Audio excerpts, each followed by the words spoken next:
From Fox 8 Sports, this is the Overtime Podcast.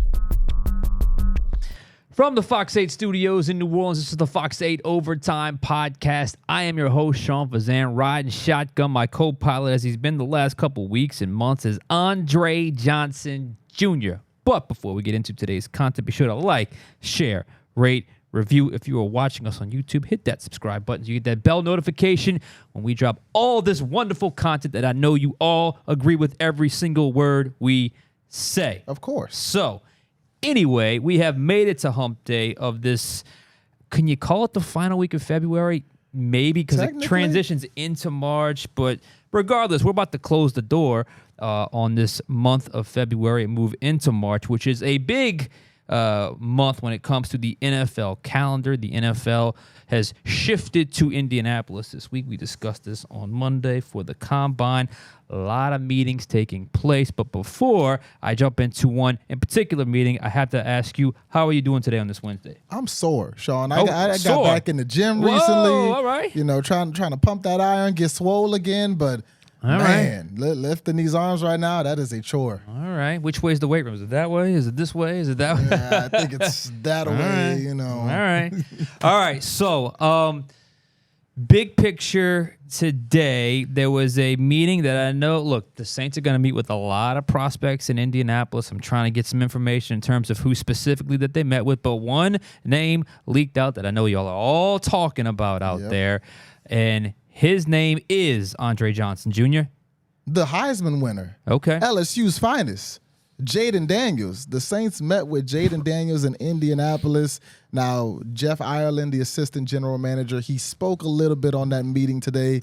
He basically said he was just doing his homework. You know, he mentioned that in the past, maybe they assumed the guy would be gone in the draft by the time the pick got to them, and that guy actually fell, but they hadn't done their due diligence. So this was all to avoid a situation like that. Do your homework, do your due diligence.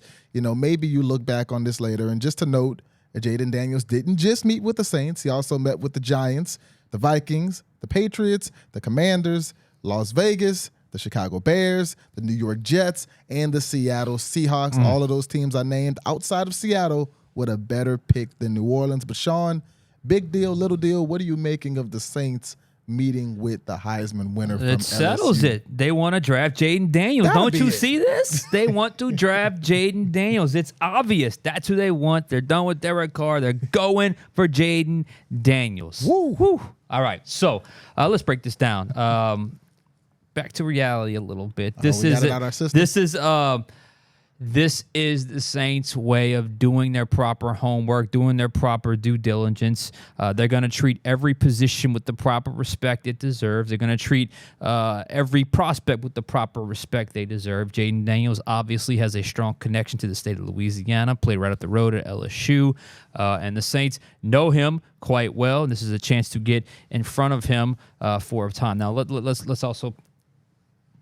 That's a lot of meetings in one day. Jaden just got there yesterday, I think. I think yesterday was the day he got there. That's a lot of meetings. My point to you is there is a lot of coming and going and coming and going and meeting with this team, meeting with that team, getting my medicals cleared. He's not even doing the on-field work because there's a lot going on at Indianapolis. But the Saints are indeed doing their due diligence on Jayden Daniels. And remember, Jayden Daniels did not participate in the Senior Bowl like Bo Nix and Michael Penix did, so they didn't get any one-on-one time with him there. I didn't have a chance to see him practice there. So the Saints, like I said before, they're going to treat every position with the proper respect. Now look, you would say on the surface, given where they're at, where they're picking, where they currently stand with their roster, you wouldn't put quarterback at the top of the list of needs that they have, but we all know how important the quarterback position is to any franchise. So, of course, they're going to do all of their due diligence when the new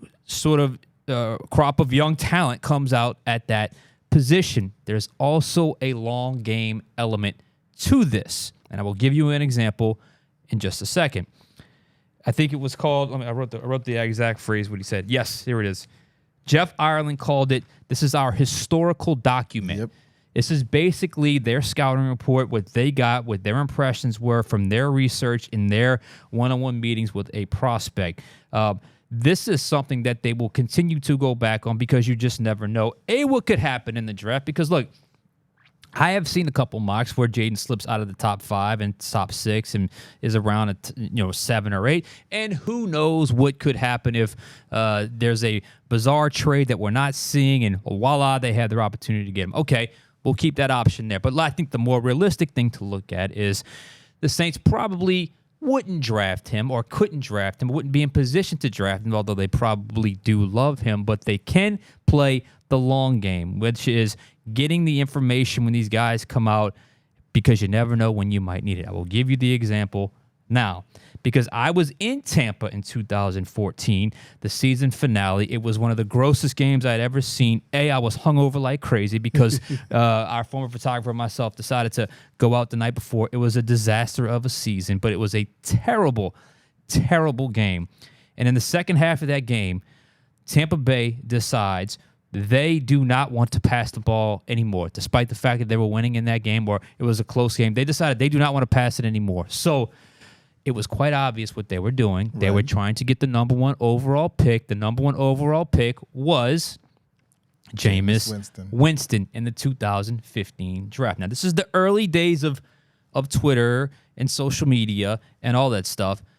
But I can vividly recall Florida State. It was one of the first times I had seen a school production filming the pro day of Jameis Winston. Now, I know pro day and combine's a little different, but it's still a part of the pre-draft circuit. And one of the first coaches that you see at that pro day watching is Sean Payton. In 2015, the Saints had the 13th and the 31st pick in the first round of the draft. So 2 first-round picks that year, and they still had Drew relatively in his prime, although they did draft a quarterback in the 3rd round. His name was Garrett Grayson. But the point of that is they were there to gather intel, gather information for a couple of reasons. 1, for the historical documents, and 2, he was going to be in their division for the next few years. And then 3, the bizarre set of circumstances, not bizarre, but just so happens that a few years later he became available, and voila, they felt comfortable enough to go with it based off of, what he had done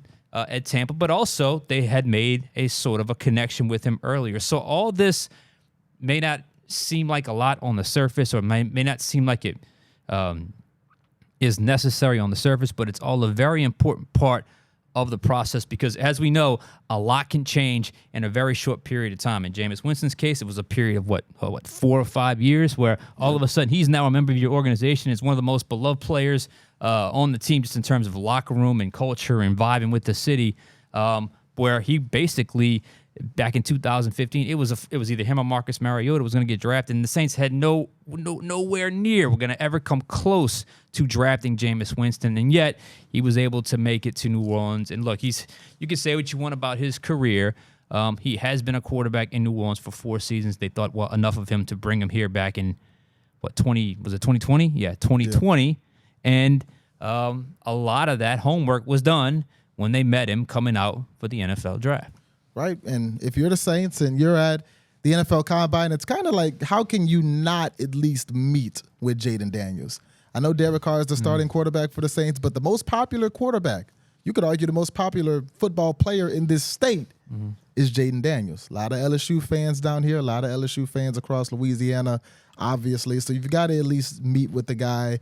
If you just take a moment to think about how he ideally would fit in New Orleans. His mobility, his versatility. It could fit in that Kubiak system. I don't think he would start right away. Give him a year or 2 to sit, to learn, really digest that system. And I think he could be very effective. But like you said, Sean, it comes down to ultimately being in a position to draft Jayden Daniels. And sitting at number 14, the only way to say, I don't see Jayden Daniels falling to 14, especially when you look at the teams that could use quarterbacks ahead of him, like obviously Chicago is either going to go with Justin Fields or Caleb Williams, but after that, the Patriots need one, the Commanders need one, the Giants could use one. If the Vikings let go of Kirk Cousins, they could use one. Las Vegas is going with Aiden O'Connell. They could use a quarterback. The Jets. They very well could, yes. So you got a lot of teams that are more quarterback needy than the Saints, who draft ahead of the Saints. So it's very unlikely that Jayden Daniels winds up in New Orleans via the draft. But you gotta at least do your due diligence. You do your homework. It's part of the process. You don't cut corners on the process. This is information gathering. You never know when you're going to need that information. You never know when you're going to need that intel. It could come up in a situation where you're playing against the guy. I was just about to say, just like you were saying with Jameis Winston being in the division. Yeah. I didn't mention Atlanta, but they got the number 8 pick. Exactly. Atlanta could very well go Jayden Daniels, and now that would not be crazy for that to happen. And it all matters. It all matters, and especially when you're at the Saints and you're doing everything possible to get more wins next season, I have no problem with this. And, oh, by the way, I haven't gotten an official sort of specifics on this, but I guarantee you Jayden Daniels is not the only quarterback they're going to meet with that could go in the first round. They would probably meet with just about all of them, except with the exception of possibly – I'm not even going to say that because I just made the point about Jameis Winston. They may even meet with Caleb Williams. Who knows? Just for the sake of meeting him, and you just never know when that information would come in handy. So it's a valuable part of the process. I would absolutely take Jeff Ireland at his word when he says it's due diligence and a historical document, and they're just doing their homework, and I ain't mad at him for it. And Jayden Daniels took the meeting, and he'll take a lot of them. And I am very curious to see where he goes, and obviously it's in our best interest to see who the Saints end up picking. Exactly, especially and you touched on it a little bit, he didn't go to the Senior Bowl, and he's not even really doing any of the on-field stuff at the Combine. He's not running the 40. He's not throwing at the Combine. So, of course, you'll probably see this headline again in about a month when the Saints drive up to Baton Rouge for his pro day, because you're going to want to see Jayden Daniels actually in his element doing football activities. But like you said, it all comes down to homework. I'm sure the Saints will meet with, we don't know obviously yet, but I'd be surprised if they didn't meet with a Michael Penix, with a Bo Nix, McCarthy out of Michigan, maybe even a Drake May, guys who realistically could be there around that 14th pick, maybe even guys who could be there later in the first round, early second round. So it's all a part of the process, and it's always good business to constantly have investment or looking to invest in that quarterback position, even if it's not first-round pick, which is obviously something they haven't done since 1971, and Archie Manning. So that concludes the Combine portion of this podcast, and that felt good, by the way, because we have been talking about so much math lately, and I know you guys are getting confused with it. I want to break out a whiteboard and just draw the math problem of how I deal with restructured contracts, because sometimes I feel like, even when I'm listening to it back, that y'all are getting lost in my numbers a little bit. But nonetheless, it was good to talk pure football there, pure football news with the Jayden Daniels meeting with the Saints. But we do have to address the salary cap situation because it's the Saints, and they are making moves once again. Yep, Sean, whip your whiteboard out, because now we got to talk about Cesar Ruiz. The Saints just restructured his contract, cleared another $6.4 million. That brings the total to about just over $30 million that the Saints are over the salary cap right now. So, again, you mentioned it on Monday's podcast. You kind of expected Ruiz to be the next domino to fall when you talk about restructured contracts, trying to get under that cap. So my question to you is, now that it seems like we've kind of got all of the obvious picks out the way, number one, who could be next? And number two, what outside of restructuring these guys can be done to get you under that number? Yeah, well, this was an easy one with Cesar Ruiz because this was a bonus conversion. This wasn't the restructured contract with the base salary deduction. This was a bonus conversion where you just move it from roster bonus to signing bonus, and you just do the division, the math that I've been talking to you guys about. So the obvious ones are now done. The Granderson, Ruiz, McCoy, Derek Carr, even one of a little bit of a mild surprise in Nathan Shepard. So now I saw over the cap had him at about 26.7 over. I know you said it was about 30. So in that range, 25 to 30 million over. Who is next? Well, I mean, there are the names I've keep bringing up, or ones now you've entered into, guys that are into the latter stages of their careers. Guys like Ryan Ramczyk, who they sounded much more optimistic about today when Dennis Allen talked. We'll get into him a little bit later in the week with the podcast. What do you do with Kamara? Taysom Hill. Cam Jordan's got one of those bonus conversions he can do, and he can also do the standard restructured base salary one.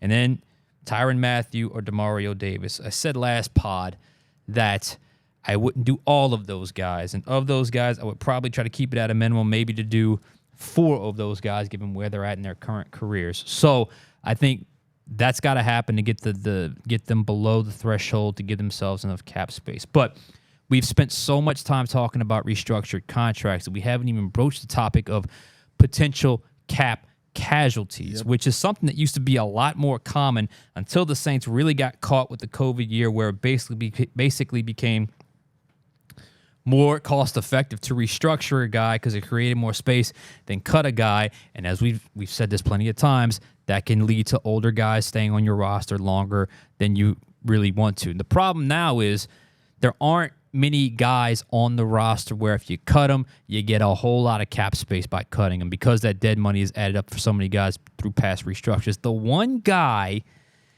and you and I both have interviewed this guy. He's a really cool guy, really nice, and he's really done a lot for the Saints. The one guy that fits this description that I could see them possibly making a move on is James Hurst.